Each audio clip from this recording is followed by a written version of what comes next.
Hey, welcome to Whiskey and Whitetails, the show for those that hunt with a passion and drink with a purpose. I'm Gus, I'm Matt. and as always, thank you to the Waypoint Network for having us. Thank you to our Patreon members for their support, and thank you to who else? Who else? Thank you to you, the listener, the watchers, the viewers, for your your comments, your shares, all the support you guys provide. We really appreciate it. This week we have a second-time guest, John Schneider from John Schneider's Wild Life. Man, cool Yep. dude. He is. You meet people in life, man, and like you hear their story, you get to meet him, and they're just the epitome of what it is to be a man. And John Schneider just nails it. Yeah, it's a good one. We did this episode. I wrote it down. It's episode 154, which was November 6th. So Nice. if you wanted to go catch up and get a little bit about him before, because we kind of get into his past and his history and the outside, the wild game world, cooking, all that stuff. Yep, but good now he's stuff. on a new voyage sailing. We're not gonna tell you where he's going. You just have to listen and find out. But For sure. we are super pumped to follow along with this new journey that he is on. And I think you guys are going to have a good time. It's a great episode. We always enjoy talking to John. It's always good having him on. Yeah. And we couldn't have done it without your support and your listening. Because if nobody listened, we wouldn't do this stuff. So thank you for listening. Yeah. Yeah. This one's fun. I'm looking forward to possibly participating in this journey, and we'll leave it at that. You guys can listen. I hope it happens. And you guys can help make it happen too. So pay attention. There's also some links down at the bottom. Get them a little gift. Get them a little something. You go to that Amazon shopping list that's down there and pick them up something real nice. Yeah, help them out. Yeah. So, and if you don't do that, then you're gonna have to go to https://www.mintmobile.com/whiskey because right now they're doing 3 months of unlimited premium wireless for $15 a month. So new customers get half off right away. So that's pretty crazy. And they're still running their same deal. If you buy a phone and 6 months of service, you get 6 more months of service for free, which is as low as $66 a month for a Google Pixel 8. But don't buy that. Go buy an iPhone. Get off Android. Be an adult. Get an iPhone. Yeah, green text are gross. Correct. But you know it's not gross. Vantage Point Archery. Yeah, that's not exactly where I was going. Yeah. This episode is also brought to you by Vantage Point Archery. They're the premier destination for precision crafted broadheads and archery accessories. They recently branched off, and they also have Vantage Point Armory making some really cool things over there, including something collaborating with us on a little bit. But yeah, man, VPA's commitment to quality and performance is out of this world, unmatched, I think, in the industry. And to boot, they're great people. It's all American made. And I was reading a script, and now I'm flying off the cuff. So it's easy to do. It happens when you really support something you know too much. Well, yeah, when you know about it, you support it, you like it, it's easy to talk about it. And I haven't found another broadhead that I trust to have in my quiver. 100%. And I was also looking today, and they have arrow rollers for $28. So I'm going to buy one. Nice. I thought it was under the impression those were a lot more expensive, but I'm going to go buy one. And we do not have a code. We refuse to go down that rabbit hole. So pay full price, be an adult, and get you some good stuff. So with that, I think that's all we got. Going to enjoy this episode, and we're glad to have him back. We got a lot of good positive comments off of the last one. So yeah, that's a good one. So enjoy this one. Yep. Cheers, everybody. Yeah, there we're in. Yeah. Cool. So, hey guys, how's it going? Good. How are you? Yeah. Good. Perfect. Hey, did you guys hear the news? Just came across my social media feed today that 2 hunters. Well, they didn't say if it was hunters. They just said 2 people from a hunting lodge in Saskatchewan have been diagnosed with Creutzfeldt-Jacobs disease, which is a brain prion disease. You know, conjecture is that, well, it's very similar to mad cow or CWD, right? So, and it's a hunting lodge. They told us in the beginning that we wouldn't be able to get CWD for deer, and so we've all been not taking it seriously. Yeah. In Alberta here, it was mandatory testing for certain areas. Starting when? Like, I don't know, maybe Yeah, that's a good question. Maybe as much as, yeah, I can't remember now. 15 years ago, maybe they started mandatory testing in some of the southern WMUs, and then it's they've relaxed the mandatory testing in some of those WMUs, but you can just see it spreading. Like you can see the map Yeah. as it spreads, and now it's spreading to whitetails, and yeah. So I don't know. The, and they, so Kevin Costwin and I, he's got that show From the Wild, that I've been a part of for the last decade, and Mhm. we just agree that, well, his uncle died from CJD, and yeah, so people want to look it up. It's Creutzfeldt-Jacobs disease, and yeah, yeah, you looked it up there, hey Matt? Yeah, it's funny because it says 2 out of a million people, so it's like it's not very Common. common, but it looks like it kills you pretty quick. Like it's very similar to autism or not autism, Alzheimer's. Alzheimer's. Yeah, but it kills you Yeah. really quickly. So my take on that is 2 in a million, sure, but a million people don't eat infected meat, Correct. right? Yeah. Yeah. So, so what is the real number of people that eat infected CWD infected deer? That's the number that matters. I know So, I have, I'm sure. yeah, I mean, there's no yeah. way we haven't, right? Gus, as much Yeah, I venison mean, as we said. it's a numbers game, right? And you travel enough places and eat enough venison in different places, I'm sure it's bound to happen. So don't they make you guys test venison?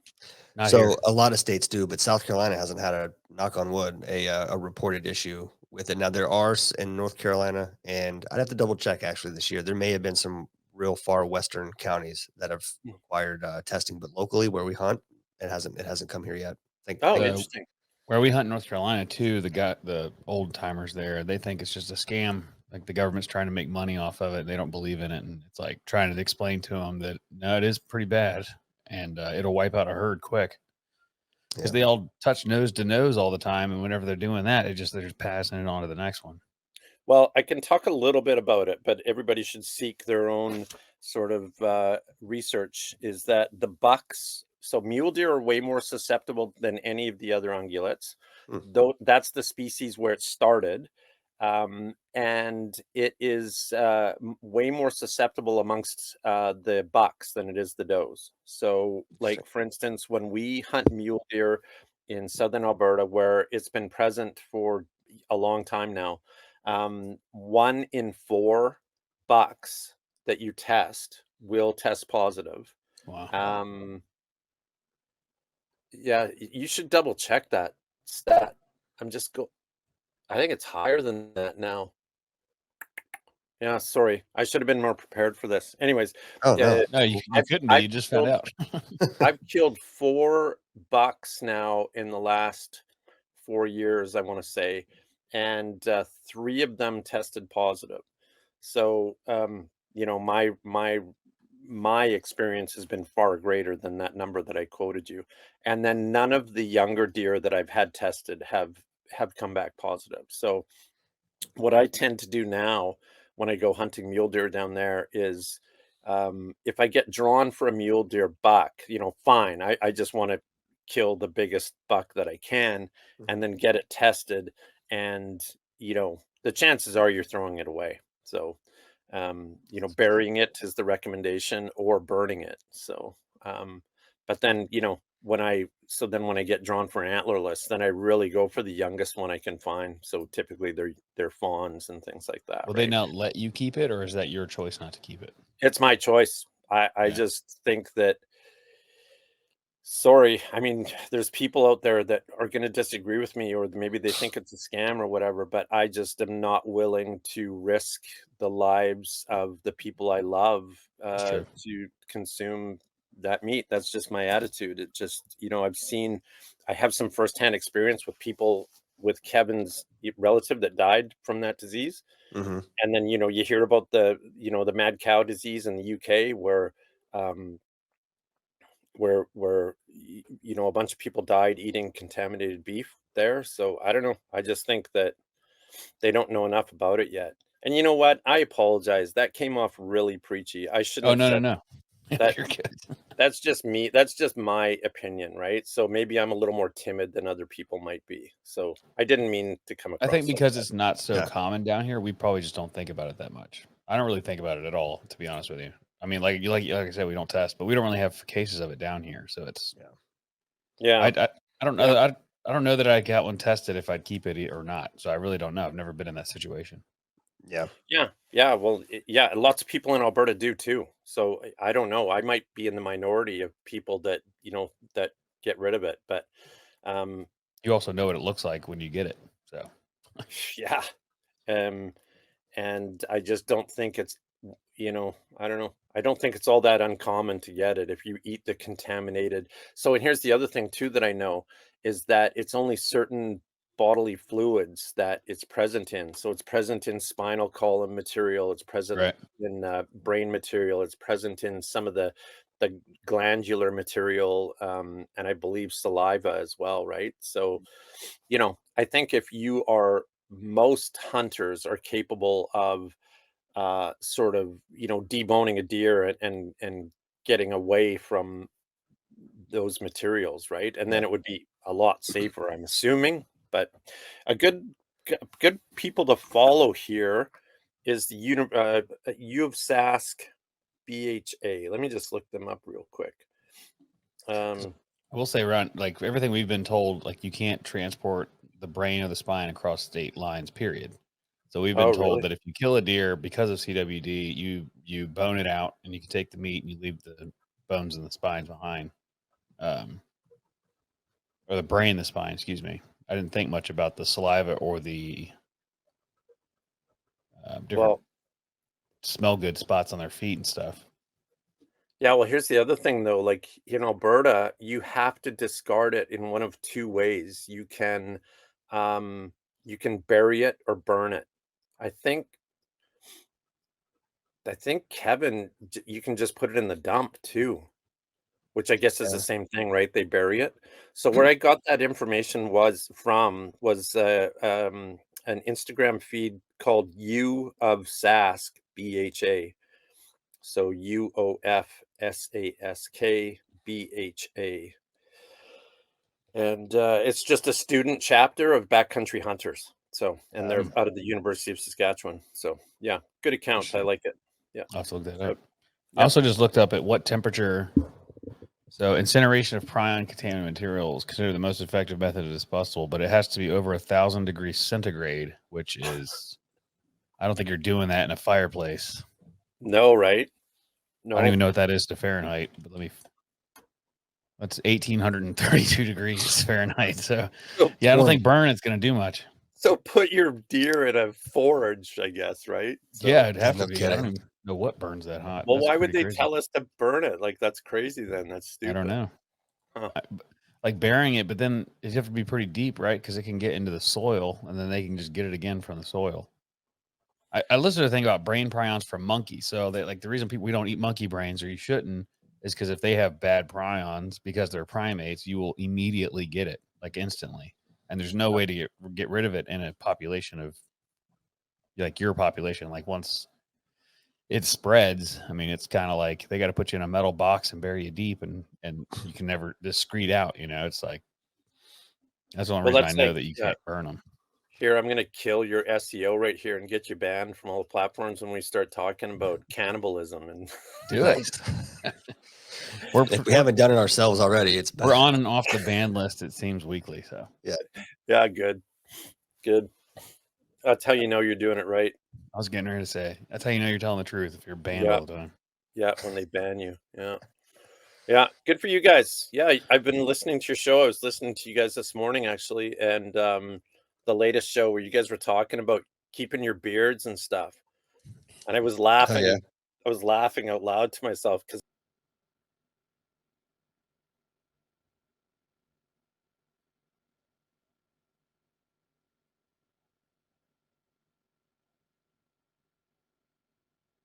before I had the YouTube channel, didn't we? Yeah. I'm trying to remember. Yeah, you were in an office. You were in like an office at your house, I think. Yeah, I was just doing a podcast back then, the Food Field podcast, which I've wound down now. And yeah, fired up the YouTube channel, John Schneider's Wild Life. Yeah. I He's think you fired may up. had 1 or 2 episodes out when we recorded, because I Oh, remember really? we Yeah. had I remember putting the link somewhere, Okay, cool. so yeah, you had just started, but now I know you're popping. I know you got your monetization thing going already, Yeah. Yeah, which is that didn't good. take long, so that was good. It I'm not fully monetized. Like I made it should be any minute now. Like I'm over the 4,000 view hours that you need, and Mhm. I'm well over the 1,000 viewers, so or subscribers. So yeah, it's been fun. The only thing about it though is like I wish I had done it a little sooner, maybe, but I don't know. The content has to be right. I think the other thing that helps with my show is that I'm doing something that maybe is not necessarily achievable for average people, right? I'm just in Sure. that life situation where I'm older, and you know I've done some entrepreneurial things that allow me to just move on to a sailboat, man. So Yeah. it's yeah, it's pretty fun, it's Are pretty you good. eating just fish yet, or is that still you're pushing you're waiting on that? No, see, the problem down here is that in Washington state, the the license is like I'm broke right now. Like it was I don't know. Do you guys want the whole story or what do you want? I don't know what you're Of course looking we for. do. Yeah, absolutely. We wanna get caught up on where you're at. I know I look at the titles when they come out, but, like, I haven't wanted to watch anything in a while Yeah. because I wanted to have you back on, so I've been which I Okay. plan on after this, I plan on going and getting caught up again. Okay, cool. Well, so I've been in a situation for the last 15 years or so with my wife who have just existed together as roommates more or less. And it hasn't been bad, but it's just something that I just decided not to want to live with anymore. And I think for both of our happiness, it was the right decision to just go, hey, you know what? You're not happy. I'm not happy. Let's figure this out. And the other thing that happened is my son came back from university and wanted to sort of take over the family farm and the family business. So we just figured it out. I spent from July when I made the decision to leave the farm to December when I actually did leave the farm, teaching him everything I knew about flour milling and my wife had been handling the marketing and the direct sales of flour products with customers for quite some time, well over a year. And so it was just sort of a perfect storm of like, uh, oh, like I can go. So I started looking at sailboats and ended up meeting somebody in the fall. And Sass, right? yeah, and Yeah. so we were friends. We met online. We had some mutual friends, and she liked foraging and hunting and stuff like that. And so we met for coffee one time, and she said, "Well, what do you want to do with the rest of your life?" And I told her that I wanted to go live on a sailboat. And I don't think it was anything that really interested her, but she remembered um, this detail where she had found her father through an obituary who owned she never met him and had been searching her whole life, and she found this sailboat that he had had. And so we came down in August. We ended up buying it. We spent $1,500 on the sailboat, and I've just been fixing it up ever since. Like started living on it full time the middle of December, and have just been, fixing it up and getting it running. Like when we first got it in August, it was decrepit. It was moss covered and lichen covered. The motor didn't work. Like it was Mm. gross. Inside was just mold and mildew. It had been abandoned for years, and um, but it was a special boat to her, and so therefore to me, we ended up, being romantically involved, and then it just didn't work out between us, I guess, is I can just say that. It just didn't work out, and again, it wasn't a big meltdown, it was just like, "This isn't what I want," and then I've been alone on the boat now for, like, a month and a half, but over that whole time, I was alone on the boat that entire time anyways, so, it wasn't too bad for me. So, yeah, I'm alone on the boat, um, and just doing my thing. The I've never sailed before in my life. So, you know, I don't know why I wanted to do it. It's been something that's in my head for like 15 years now, is to Mhm. be on a sailboat. I've always wanted to be on the coast ever since I was a little kid, and we'd go for holidays to the coast. And so that was okay. But then the sailboat thing kind of bit me one day 15 years ago. I was looking at building a boat, like a drift boat for fly Mhm. fishing. So I bought Devlin's boat building book. And in that book was a picture of this dude who built himself a little sailboat and was camping in it, I guess, right? He wasn't living in it. It wasn't big enough to live in, but he was camping in it. And Mhm. I just was like, that is awesome. And ever since that, it's just been a slow burn in my head. Of course, it seemed unattainable, right? It was just like, well, I'll never be able to do that.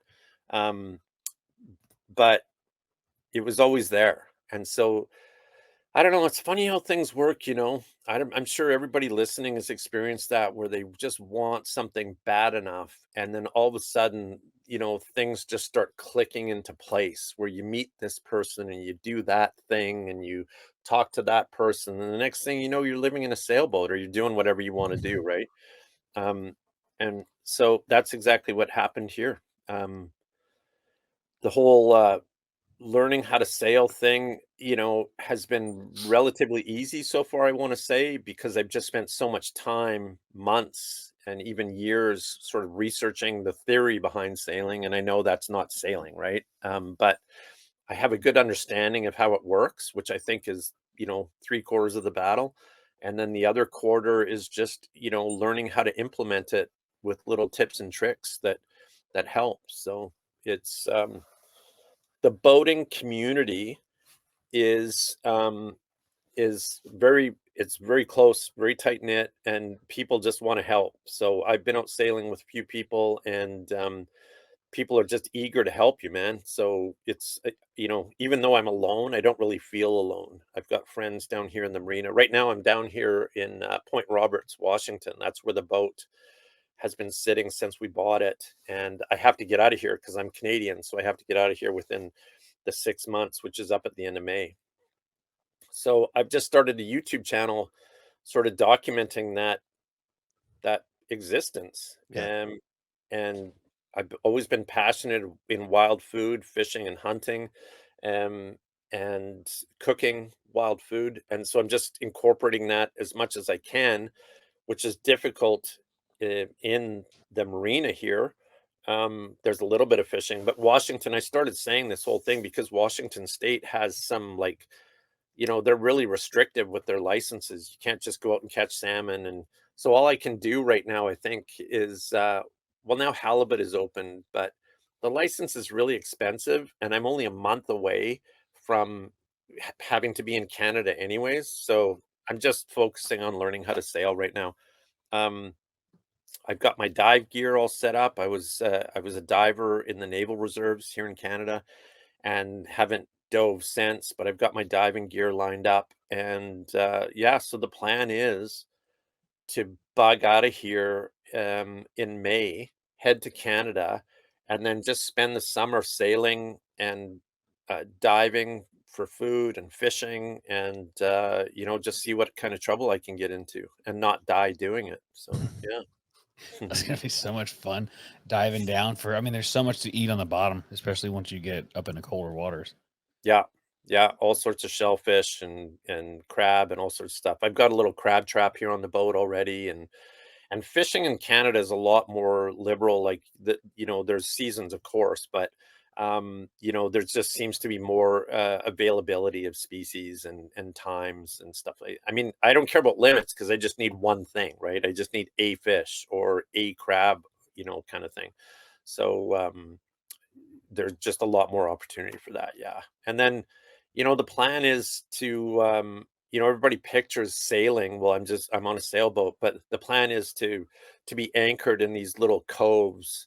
Um, like if you look at a map, there's just countless islands and inlets along the coast, and Vancouver Island, and you could spend your whole life sailing in these waters and not see everything that there is to see, as far as places to visit and places to anchor and things like that. So Yeah, and then, I haven't forgotten about hunting either. A good friend of mine lives on Haida. Another good friend lives on Vancouver Island near Campbell River. I've got a few friends that live there, and so the idea is still with me to hunt. I'll have to figure out like refrigeration and meat preservation for the boat, but I'll figure it out. I'll figure it out. Yeah. Yeah, you could also. Yeah. You said last time that you had friends that you could stage stuff at. So if you need to pull into town to get it, do you plan Yeah, on right. doing all like with people, or do you plan on disappearing by yourself for a couple months and just living? Well, I don't know that I have much of a choice in that. Yeah. It's, we'll see. I don't know. I mean, so it hit me this week, right? Where, you know, whatever. I don't know. Do you guys ever talk about men's mental health at all? Is that ever a topic for you guys? All the time. All time Yeah. Memorial Day episode is actually going to be all men's mental health. The entire Yeah, episode. good. I thought so because I've heard your shows in the past. I just didn't know what you wanted to talk about today. But, you know, it's a big thing with me where, you know, people, men especially, well, no, you know what? I don't want to say that because there's women, like women have issues as well, right? So I'm not saying, oh, men have it way worse, but I can speak to men's mental health because I'm a man. And you're forced your whole life to be, well, you're not, I don't know. You're not forced, but the societal pressure is that, when I'm around you guys, I'm going to act a little more bravado and I'm going to, you're going to say, how are you? And I'm going to say, I'm good, man. I'm good. When really I'm not. And so being alone for this whole time, um, it's been a lot of months or weeks of not having to put on airs for anybody. I'm not trying to impress anybody. I'm just alone. And so I get these feelings that come to me. I don't have to repress them. So I sit and simmer with them all day. And you'd think that's a bad thing, but what it's done for me is it's given me a chance to process those feelings, right? And well, oh, interesting. Why are you feeling this way? And what, w- you know, and it's been a huge shift for me, where I now spin these negative things that happen. So there's been one in particular where, I was kind of getting close to this person, and then it went sideways, and that was rough. It was like, oh man, I thought that was something there, and it just went sideways. And so then I spent a couple days, pretty sad about that. And then it just hit me that uh you know that's okay. The lowest of the lows, the way I look at it is this: you can only experience your highs if you've experienced your lows, right? If you're just high all the time and everything's fine, like it was when we were kids, well, then it's just sort of flatline, right? And you have no point of reference to know when you're actually happy. And so I just kind of spin it that way. If I experience some sadness, and just let her rip, because I can. I have that freedom to be able to do that. Well, and I feel shitty for a while. I know that's not going to last, and I'm fortunate in that way. There's some people that it does last, and I know that it's going to get better. And the worse I feel about something is the better I'm going to feel about something else. I'm allowing myself to have those emotions, right? Um, if that makes sense to you. It's been really neat. It's been a sort of a it's been an experience for me for sure, that being at home, I was coaching professionally hockey, and you got to be the tough guy. And so, it's just your feelings are always just pushed down, into the ground, uh, I think, as a man. And it's been a good thing to experience this, and being alone is good. So that was a really long, drawn out answer to, am I going to do this alone? And I think that the answer is yes, because I don't really seem to have a choice in that. Having said that, I reached sort of an epiphany this week with the show where I was like, okay, you want to live on a sailboat and you want to learn to sail and you want to wheel around doing wild food stuff. Like, okay, cool. Pretty unique. There aren't any or I don't know of any sailing channels that do that on YouTube. Um, but why? Wha like, okay. Um, and then it hit me that there is a why to this. And so I've just in the last 2 days, like yesterday and today especially, I've been just sort of blurting it out, this vision that I have now, which is to reach a destination. So uh, my goal is to learn to sail and sail to Scotland from Vancouver, Canada. Um, Wow. and so that's my ancestral home. My name is actually John David Fraser.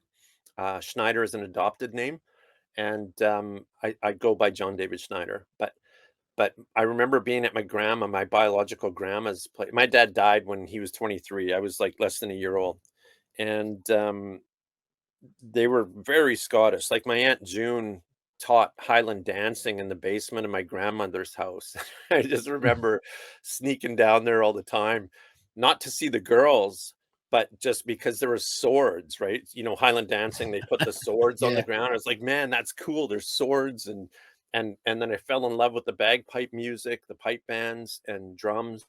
And my grandmother was going to Scotland, and so everywhere in the house was like Fraser clan stuff, and so over the years, it's just always called to me this heritage that I have, and then I recognized this opportunity to go, oh, I can do something about that.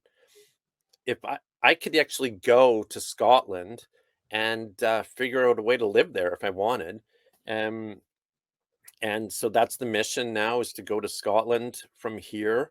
And the other thing that I'm going to do is I'm a little tired of being alone. I've never really experienced true love with somebody, like somebody that's just an actual life partner that you just can't live without. So I'm looking for that. So there's a two those are my two missions in life now, from now on, is to find that forever person, and to get to Scotland on my sailboat and document the whole thing on the way, you know, What if when you eating. land in Scotland, that forever person's working the dock there?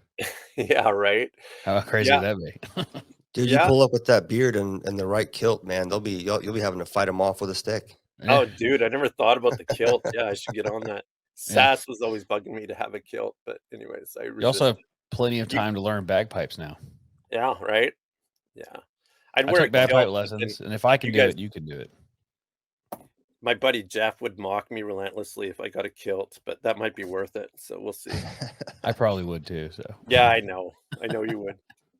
Um, yeah, dude, like yeah, that's pretty cool. I think, and I think it's also kind of cool that there's something for everybody, right? If maybe there's some people out there that are a little lonely, and they get to watch another lonely dude, muddle his way through life, and hopefully there's a happy ending to that. I mean, I don't know. Maybe I've already met the one person. I don't know. We'll see. We'll see. It's it'll be interesting to find out, right? And then the other thing too is, like, for people that are listening to your podcast, is like, I like to eat well. So, I like to cook and eat good food. And so what I want to do is the entire way down, like if I'm working my way down the west coast of the United States, well, then I want to experience that food culture, which isn't a lot different than my food culture, probably. But then when I get into Mexico, there's a definite food culture swing, right? And then when I get across into the Caribbean, there we go again. There's another swing, and then up the eastern seaboard, there's going to be more, seafood, uh, food changes, and then Canada, and then where it's really going to take off is when I get to Greenland. Um, and the hope is that I can experience some hunting along the way. Um, Maybe more likely when I get into you guys' neck of the woods, or, the East Coast there, like, maybe there's some opportunities, maybe not to physically hunt, but to meet up with people and go hunting with them, and grab some venison or pork or something. Like if I'm in Florida, maybe I can go hunting with David Tetzlaff, the editor of traditional bow hunter magazine, stuff like that. Mhm. So I just want to hit up these contacts that I've made over the years and do a little bit of hunting and for food and fishing and foraging. And then, when I get up to Greenland, then I think, things really start to take off, right? Like I don't want to just, that's the other thing. I don't want to just travel, travel, travel, travel, travel. Like, if I get, I'd like to dig into some of these places too, right? I don't know, maybe I'll hate Greenland, but I doubt it. So it'd be cool to get into Greenland and then really start to experience that culture because that's a neat culture. That's a cross between Inuit and European culture Mhm. and Danish culture, and that's like that'd be pretty cool, I would think. And it's been documented, of course, but I don't know that anybody's explored that food culture, very well. And then Iceland too. I've been to Iceland, and they're eating, uh, you know, uh, fermented shark and whale and things like that, right? So, It's like the world's smelliest fish comes from Iceland. yeah. Well, I didn't try it. I was like, there's no way, Yeah. But I had whale. I think it was, if I'm not mistaken, it was mink whale. I want to say. Yeah, and that was weird too because it was almost like a pickled sort of thing. Like it was a meat that tasted like it had been pickled somehow. So, Mhm. I was whatever. I'd like to spend some time there and get used to it. And of course, that that Northman culture, the Viking culture, the you know that that's fun to explore the people that live in these places as well, and try to Yep. find some people that deal with wild food, and learn from them. And then who knows, man, like get to Scotland. I don't know, like, is that it? Do I just sell the boat, hop on a plane and come do something else? I have no idea. I doubt it. But maybe we work our way to Sweden, Norway, Finland, and keep exploring, and then go down into the Mediterranean and just keep going. I don't know where it's going to end. So, but it's going to be fun trying to deal with it. So, I was gonna say you could at least get to Scotland, make that your goal, and then if you get halfway there and you're like, "This sucks," but you got to continue. yeah, And no, yeah, you're right, bud. Like, there's no way that I'm going to quit. Um, the thought crosses my mind that there are other ways to do it too. So, for instance, I've heard that it's really expensive to get through the Panama Canal, and this boat that I'm on here now is not that great. So let's say I meet somebody and she's on the boat with me here. That's going to be hard on this boat. So, I don't know. It's just going to happen. Things are going to happen. I'm not trying to set, but maybe I just take this boat down the West Coast, sell it or store it somewhere, and then hop over to the East Coast and buy another boat that's ready to go for the rest of the journey, right? Um, Yep. there's options, right? Maybe I have a feeling that I'll be fine by then. We're talking years too, right? Like I'm not just gonna do it's about 7,000 nautical miles is what I figured out. And um it it's gonna take a long time, right? So, and I'm not in a hurry. So I think I'll kind of blast down the West Coast, just doke, hit stuff. But then in Mexico, yeah, I might hang out and I really enjoy surfing. So I'd love to get good at surfing. So maybe I'll spend a month doing that, Salulita, Bucerias, do some surfing and eating food, and the fishing down there was phenomenal. I've done some fly fishing down on the Pacific coast off of Puerto Vallarta, and that was pretty fun. So yeah, you know, we'll see, man. I don't know. that's the way I would do it. I would take my time. I would definitely try to get down the West Coast as fast as possible, and I would hang out in Mexico for a while. Right? Especially the other side, if you get over towards the Cancun side, that part of Mexico has a completely different food culture from the rest of Mexico. So you could spend time there and eat all different food. And we stayed in uh, Merida, which is right there. It's probably an hour from Progreso, or 2 hours from Cancun. And their food culture is wildly different, and it's totally very safe place too. So there's nothing to worry about. Oh, really? Something Interesting. else that See? Yeah, you there you should go. Google it. It's beautiful. Merida's a beautiful city. Oh. Well, and the other thing too to do with you guys is like what are the drinks like in these different places? Like Mhm. get down into Mexico, and I know that I forget the name of the distillery that we were at, but it was ancient. It was really old, and so we were drinking some, I think it was 50-year-old um, uh, tequila. Wow. We were sampling a bunch of them, right? And so, we were tasting new stuff that is more typical to what we're experiencing here in North America. But Mhm, then we were getting a 14-year-old stuff and 20-year-old stuff, and I'm pretty sure he poured us a 50-year-old, and it was just like it was black, like it was really dark, and it was so good. It mhm. didn't taste like tequila at all. Like it was so smooth and beautiful. So Wow. yeah, That would have been so a it'd cool be fun. experience. I don't know much about it, so it'd be fun to explore. And then coming up the East Coast, yeah, that'd be fun to explore the New Orleans culture and yeah, yeah, all of that stuff, right? So, Yep. And we'll definitely take you hunting, and we can show you Charleston if you've never been to Charleston. It's also a yo, very beautiful city. There's a ton of food here, really good yeah, food. and what about the history, right? Like, Oh yeah, you're in lots of history. Charleston. Like, how could you not talk about the history of that place with the Revolution and the Civil War and stuff like that, Yeah, right? the There's Civil War started here. Yeah. oh, yeah, The Yeah, first shot was fired in the harbor. really? yeah, I was just about to say the very waters and harbor you'd probably be parked in, or anchored in rather, Yep.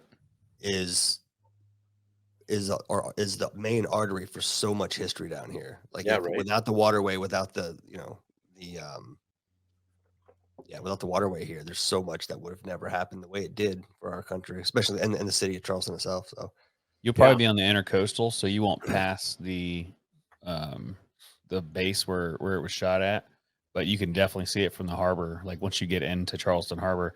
And also if you come through the intercoastal, you could scoop me up pretty far away from here and I could ride with you for a couple of days coming in Oh, for sure. And we could yeah, just film a bunch of content. that'd be awesome, right? That is exactly what I was talking about. If we can meet up with people that we know, and so yeah, if you're so maybe we haven't mentioned it. If you go to YouTube, the channel is John Schneider's Wildlife. Um, so yeah, I'd encourage everybody to subscribe, and if nothing else, just check it out. And give me a hand with the monetization of it, and yeah, Yeah, he's so close. Y'all go get him there. That way he can continue on this journey. It's there's not he doesn't have much further to go, right, John? You're pretty much there. You just got to get a little yep, smaller push. We can yeah, get you there yeah. with him. Yeah, and then keep going because the more viewers we have, the more hours that are watched, the more the businesses pay for their ads on the channel, right? So I'll do it. I'll keep doing it. I'm not going to quit, man. You know Yeah, me. I wouldn't. You're doing well so far. Yeah, and and being on shows like this with you guys helps, and like you're right. Like if I get around to you guys in Charleston, then yeah, let's hook up and do a live gig and do some hunting, and then I think it helps both of us, right? So looking yeah, forward to that. Not to mention it's just fun to hang out with friends doing cool shit, right? So yeah. I mean, you Yeah. like food. You're a foodie. We have friends that are chefs that run restaurants here in town. They would love to just hang out with someone from out of town that's got a different perspective on food and cuisine and culture. And those guys live for that stuff. So I could think of yeah. 2 restaurants right now that would probably let you, if you wanted to, come in there and cook with them. I'd like they Oh, would probably be honored. I've done that before actually. So when we were in Sweden, um, we were hunting roe deer and moose in Lake Country, Amal, Sweden. That was beautiful. And so there was this bakery there called Brukets Godast, and it was this bakery in an old abandoned factory from like industrial revolution kind of stuff, like early 1900s, late 1800s. And so they had take this old abandoned factory was made with bricks. It was huge, and it was kind of in the middle of nowhere. Like it was just more rural than anything. But there was a bakery and there was like some shops and then there was apartments that they had converted this old building into, and then the other part of the building was still an old abandoned factory. But anyways, we went in there and they had known that, like, we were in the newspaper when we showed up there, right? So all the local people had kind of known that we were in the area. And then I was like, every Friday night was pizza night, and of course, I had run a flour mill and had a wood-fired pizza oven in my backyard, so they were like, "Come cook with us." So we were we were in the back slinging up pizzas, but we were making them like with moose and roe deer and That's Yeah, cool. it was awesome. That was such a fun night. I remember that so well. So yeah, to do something like that with you guys, I would, yeah, please. Yes, please. We can definitely set that up. That won't be hard at all. No, Yeah. we'd probably have to stop. People would start inviting themselves more than likely. We'd have to change the location and keep it under wraps. End up being a thing. Yeah. Yeah, It'd well, be a lot of fun. yeah, it would be. It would be. The more people that can support that are both of our channels, right? The Yeah. better. Like, we're just getting out that good word of healthful food and good living, right? Drinking good stuff and smoking good cigars and eating good food, right? Like that's pretty important. Those are three pretty important things I suggest. Yeah. 100%. We don't do a ton on YouTube. We don't even try. It's hard to get a audio listener to pay attention to YouTube. So and we don't really make YouTube videos. It's just the podcast that goes on there. Yeah. So, but it'd be cool to build that one day if we could find something that we wanted to film all the time. We don't want to do whiskey reviews. We find them very boring. Like there's so many people doing it. It's just, I don't need to do it as well. Yeah, a lot of people doing that. A lot of people recording themselves hunting. So we have something in that realm. We just haven't put our finger on what we want to do with it yet. Yeah. Oh yeah. Well, I can think of something, but yeah, you guys figure it out. If you want my ideas, you know where to find me. I can think of a few things I would like to see you guys do. Yeah. Well, I would love to. Yeah. You do that. You think, I mean, you got plenty of time thinking there while you're fixing the boat, right? So Yeah. Yeah. how much I is wish left to do? not much. It's sailing. I got the engine running, and then it broke, and then I got running again. It's got good clean sails on it now. I've got some gear that I need to install, like electrical gear, inverter, and some gauges have come in. I just got noticed that there's a few packages, so some people have been sending me packages off of the Amazon wish list. So I put some stuff on there that so people can support the show that way. One of the things, the reason Nice. why I'm broke is like one of the things that I decided to do with the farm was against almost everybody's advice. I've decided to leave my equity in that farm um, for as long as I can. So, with my son running the place, I don't know. Anyways, it's nobody's fault really, or well, whatever. Maybe it's my fault, but whatever. I just decided that it was the right thing to do to leave the equity there, so it disrupts those people's lives as little as possible. There's nobody that I hate, so why would I? Make You them know, I buy you guess. out. Yeah, I guess I'm okay with Yeah. ruining my life. Well, I mean, you've done it once, you can do it again, I guess, right? It's Exactly. you At don't this, want to mess them up. I think that's very admirable of you. Well, that's yeah, very, you were talking about men's mental health earlier and sort of the societal um, expectation that we just sort of, we're the tough, we got to be tough, yeah, that kind of thing. Well, part of that naturally, I think, for men comes being protectors, but not wanting to disrupt our loved ones. So yeah. it's, it says a lot about, I think, about your character to say, you know what, I don't, it's just easier for everyone if we do it this way. Um, Yeah, it's certainly not easier for me, but well, yeah. it that's fine. You nailed it, man. Like just yeah, and there's nothing wrong with that either, right? There's No, nothing wrong whatsoever with being stoic, right? If we have to be the tough guys, well, that's okay. Like just, it is good. And I guess I would advocate for men out there to just, every now and then be alone for a while if you can. And deal with some of these feelings, by however you want. Maybe yeah, it's being violent, picking up boxing or something, or maybe it's just being yourself. Maybe you want to be more vulnerable and you want to do some crying or something like that. You can do that safely when you're by yourself, right? So, yeah, it's good to process those emotions. That's all I'll say about that. Yeah. yeah. That's Um, a and lot of then, time in tree stands, man. That's what. Yep. right? Yeah. Yeah, So go on a long hunt somewhere by yourself. yeah, Most people can't do it. it's hard. Um, yeah, it is hard.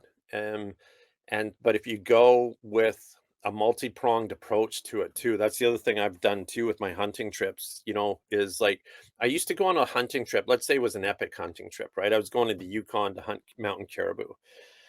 The chances of being successful doing that are pretty remote.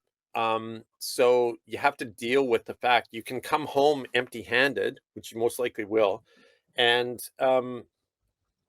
you know you're going to get the question, "Oh, did you get anything? Did you catch anything?" and from your mother-in-law and everybody, and everybody at the office, right? Did you catch anything? Yeah. And and your buddies are being like, what happened? Did you get anything? That's the only question you ever get asked, right? Is did you Yep. get anything? And the answer is no. And then you end up feeling shitty about some trip that you took that you just spent months preparing for and thousands of dollars. And so that sucks.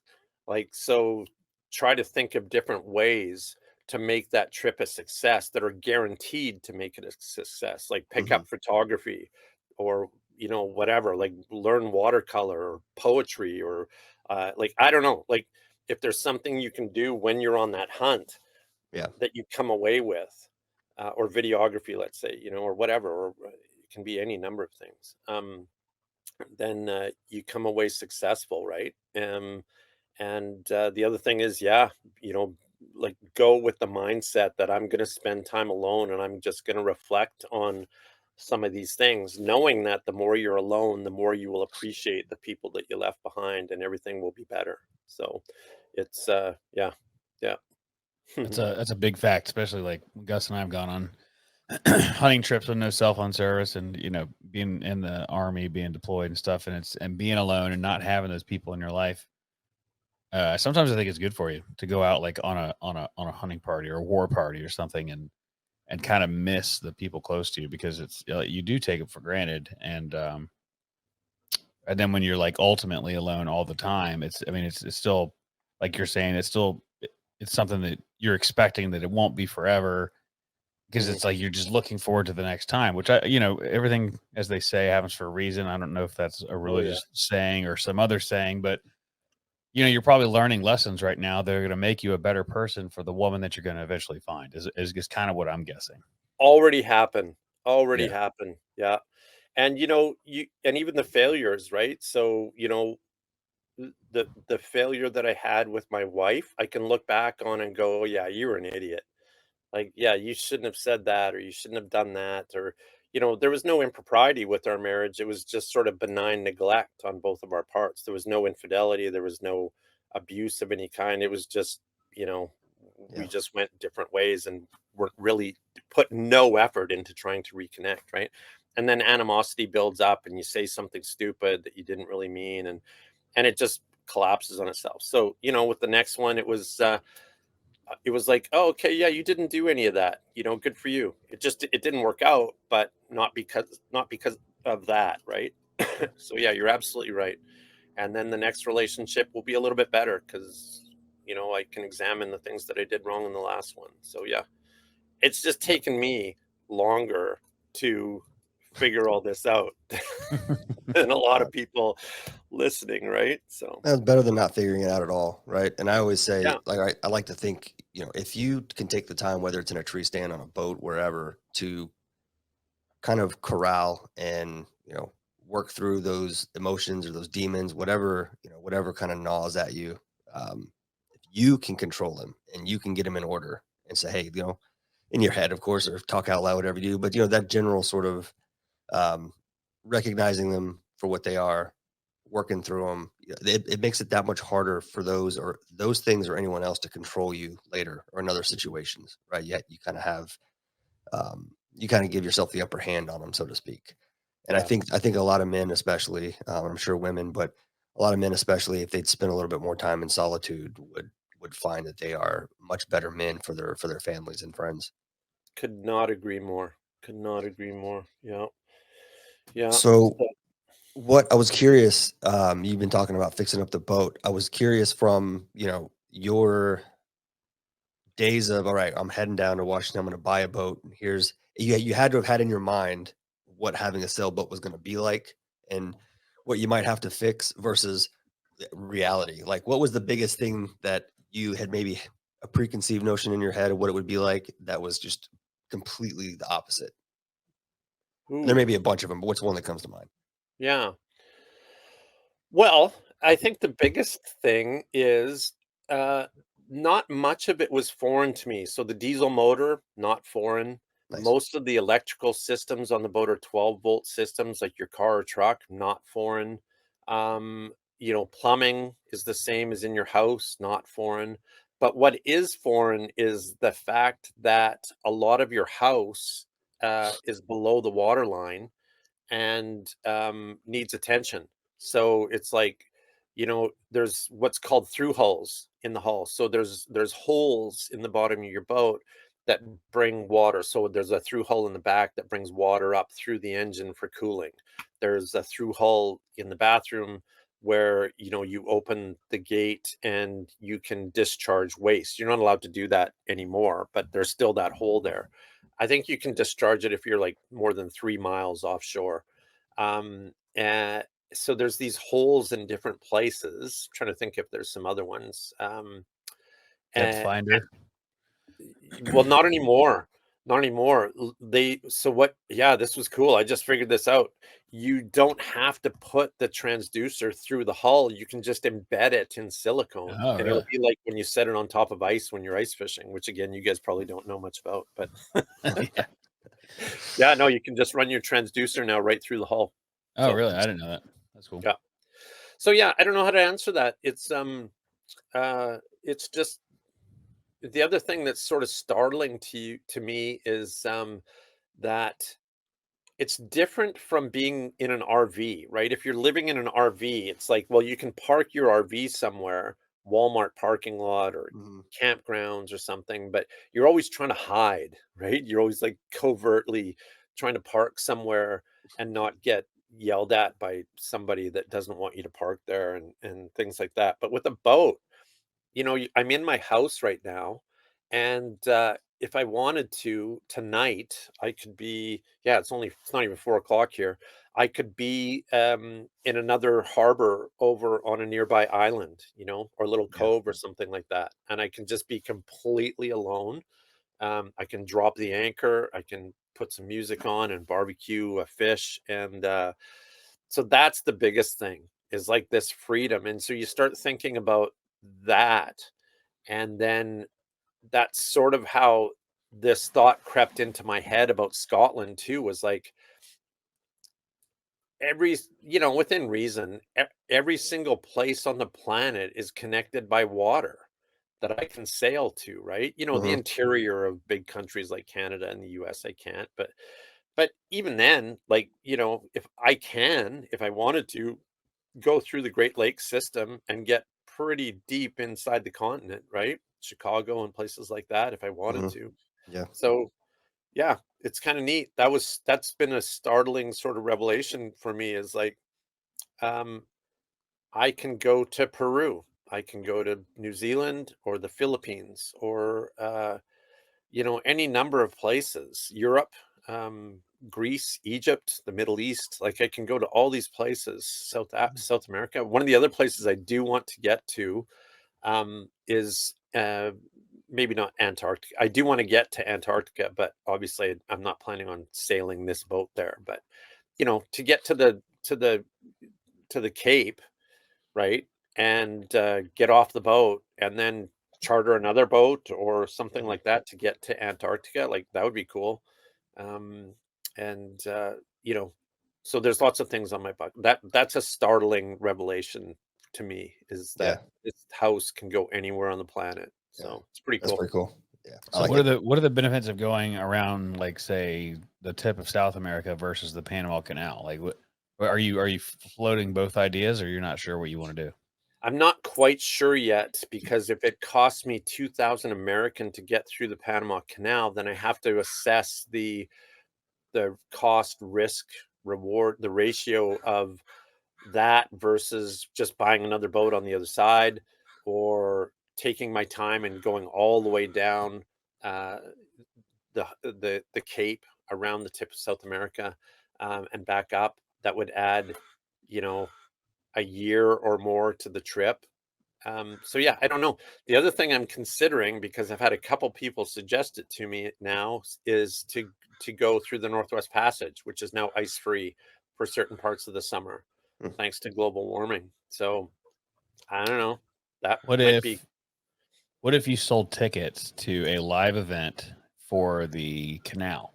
So if you want to watch me go through the canal, Oh, this is $2,000. We'll let 100 people in there. It's that easy, or however many you can get on your streaming platform, and yeah. then I sell never tickets to it. see. This is the sort of stuff where I'm a bit of a mutant. Like I still don't have my head wrapped around a lot of this sort of stuff. So that's a great idea. I'm trying to pay for this party by creating content for people and entertainment and providing value, inspiration, and entertainment at my risk. And so yeah, I've got Patreon. I think I've got 12 paid Patreon members. and that's better than nothing. That's A like lot of how much. people, dude. People start Patreons all the time, and nobody joins them. Yeah, so I've got $100 a month that comes in there. Um, I'm going to be monetized with the channel here pretty quick. I've What's your got Patreon link? uh, I don't know. It's on the YouTube It's on channel. So YouTube. Okay. yeah, if All you right. just go to my channel page, which is John Schneider's Wildlife, then you'll see the It's links to Patreon and patreon.com/John's Wildlife. There you go.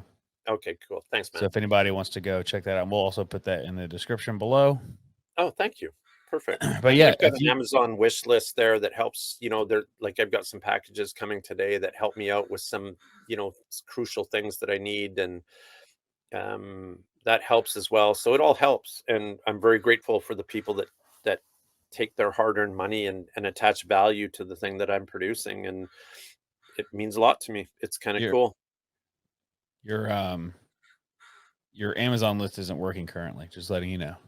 All right, cool. Thank You you. definitely fix that because people are, we want people to buy you stuff and get in there. Huh. I wonder why it's not working. I'll I don't deal with know. that as soon as we hang up. Yeah. What does it say? What is it doing? It just says, looking for something. We're sorry. The web address you entered is not functioning page on our site, Huh. Okay. I'll fix that. It'll be which is there. weird. Yeah.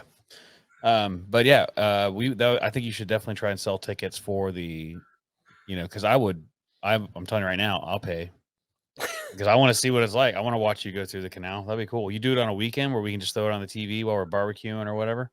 Yeah. Yeah. 100%. Yeah.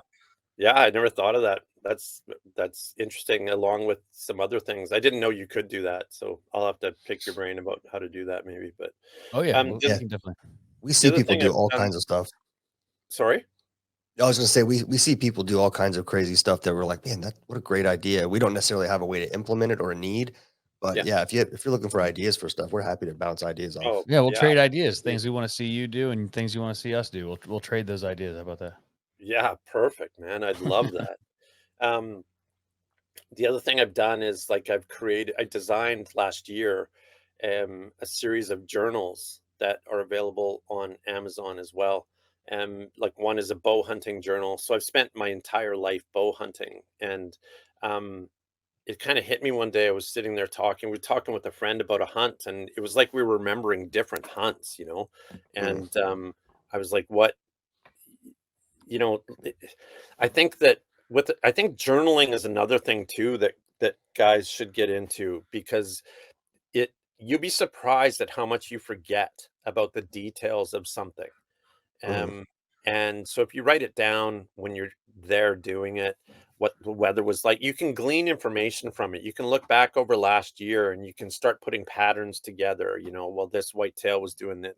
Whitetails were doing this on this day or this week.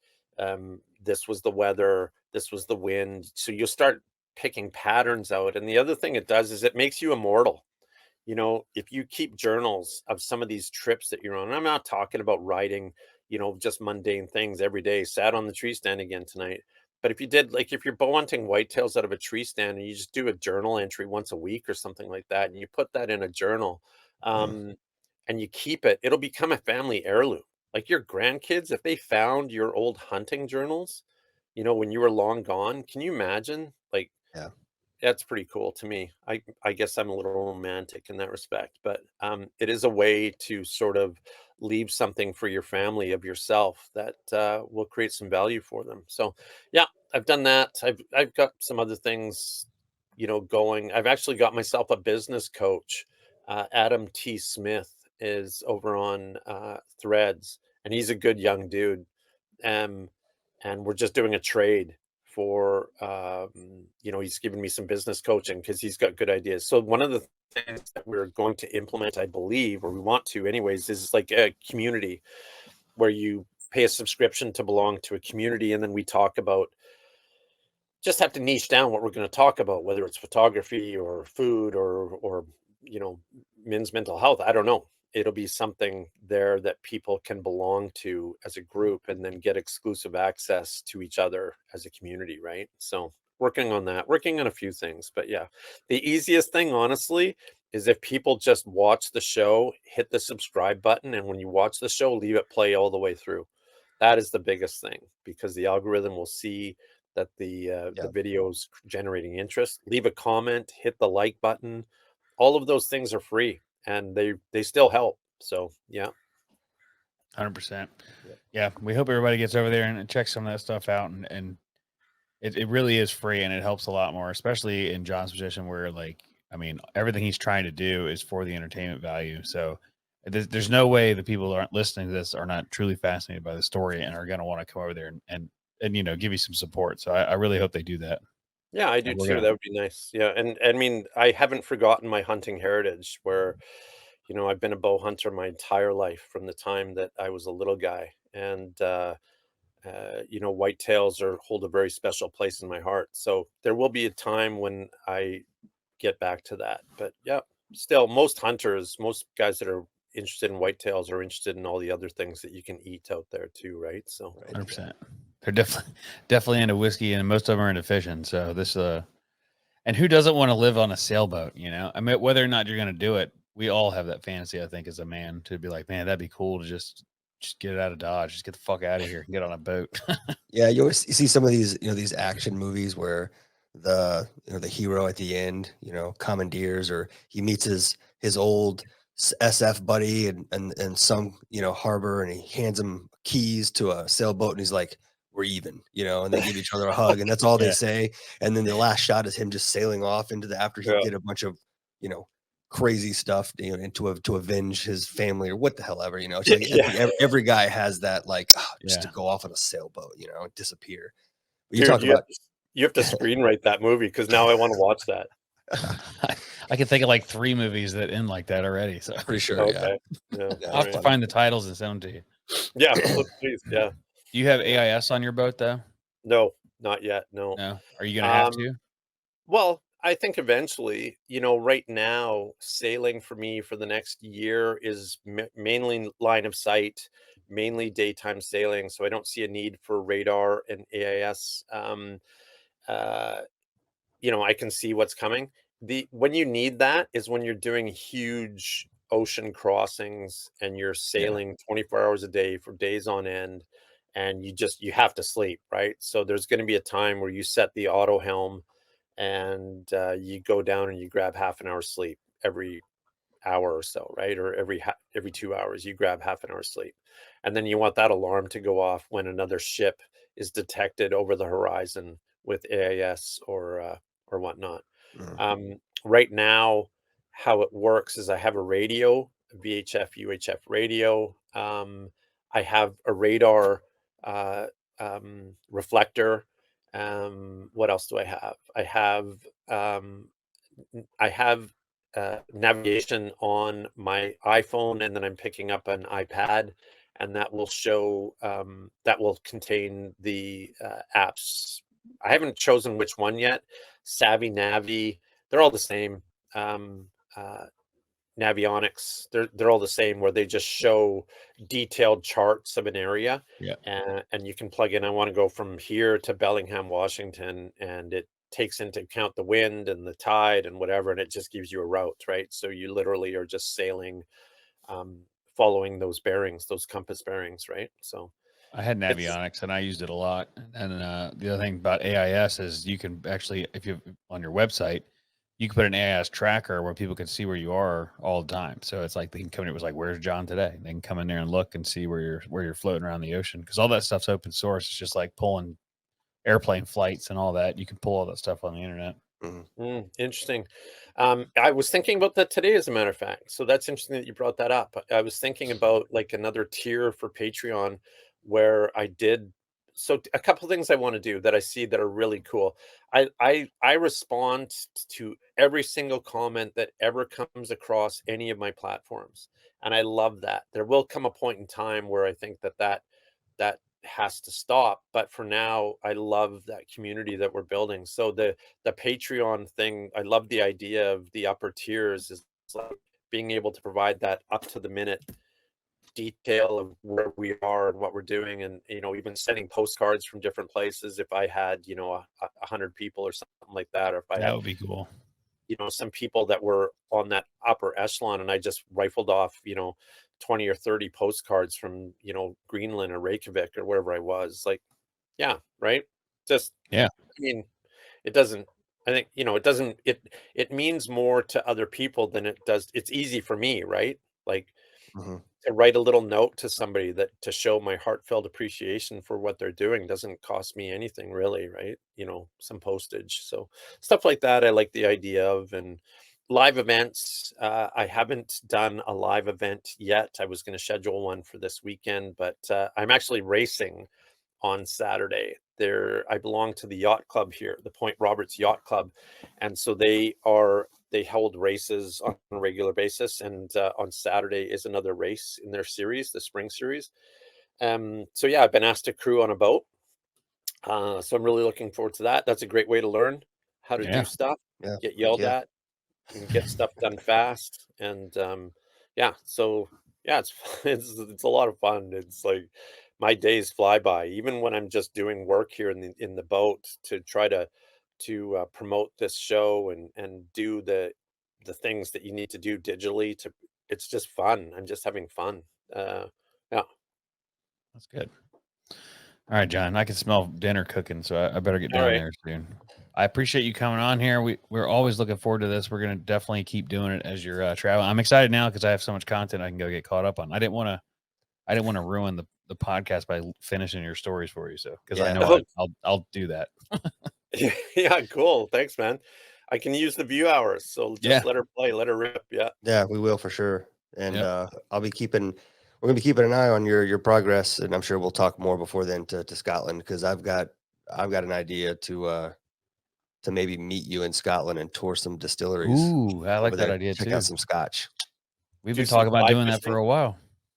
Do some fly fishing, do some tasting. Yeah, dude, absolutely. Yeah. Yeah, we'll have a part A and a part B of our hangout. Yeah. Well, yeah, right. We can do something in Carolina, and then we can do something in flights are cheap, man. Like, I can get from here to Inverness for $600 and be there in a day, which begs the question, why don't I just do that? But you'd save a lot of money and time. But you'd lose all that experience. Yeah. All right, guys. Well, thanks for having me on the show. I really appreciate this. Yeah, anytime. Yes, sir. Thank you. Thanks.